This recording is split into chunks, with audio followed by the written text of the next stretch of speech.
Bro, that's what it's all about, bro. We hunt like wild dogs. Let's get it. Gang on me, gang on 3. 1, 2, 3. Yeah!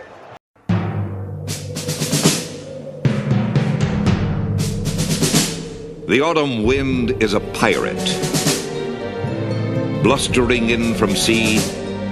With a rollicking song he sweeps along, swaggering boisterously. His face is weather-beaten.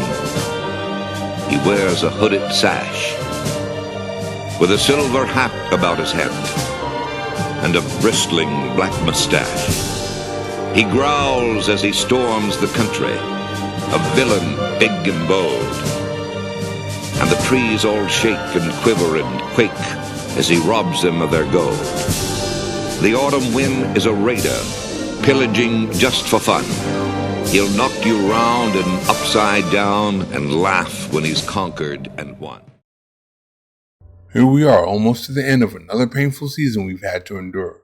The Las Vegas Raiders are now 2-11 after losing to the Denver Broncos 24-17 and in line for the number 2 pick in the draft as of now. The New York Giants are number 1 right now, but they play the Raiders in 3 weeks, and I don't expect the Raiders to win. This Raider team isn't good enough to win a few meaningless games down the stretch of the season and ruin their draft position like the last few years.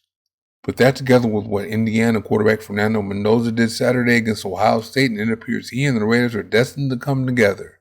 I know fans are sick of all the losing and are as disinterested as they've ever been, but now is not the time for that. I seriously believe the dawn of a new era will be upon us, starting with the 2026 NFL Draft.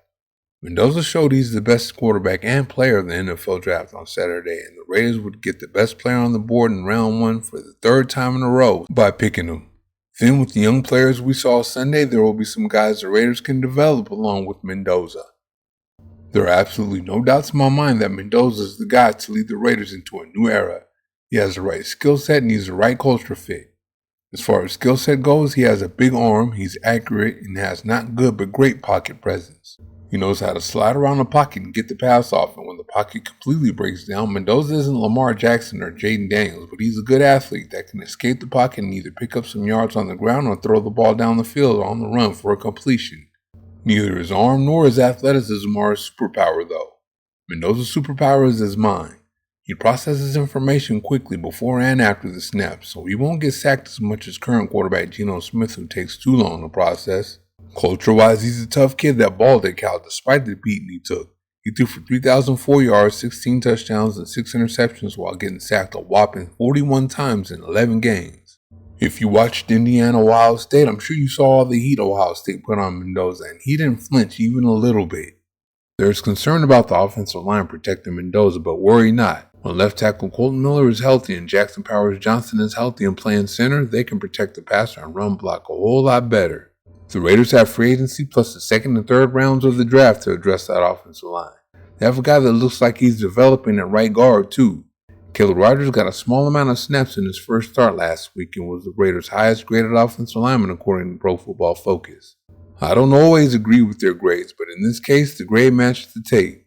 This Sunday, he got a chance to see what he could do for a whole game, and I thought he looked really good.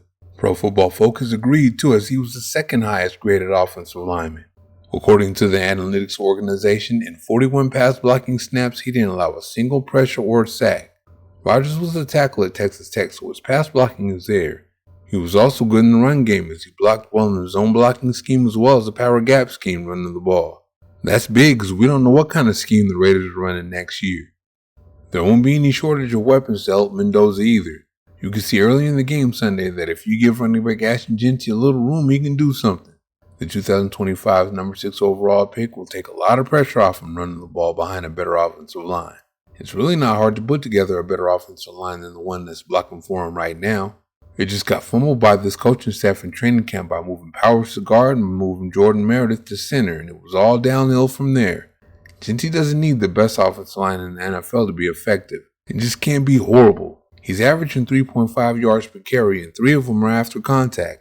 That's only a half yard per carry before contact. The average offensive line allows running backs 1.3 yards before contact. That would put Jeanty at 4.8 yards per carry. He can help in the passing game too.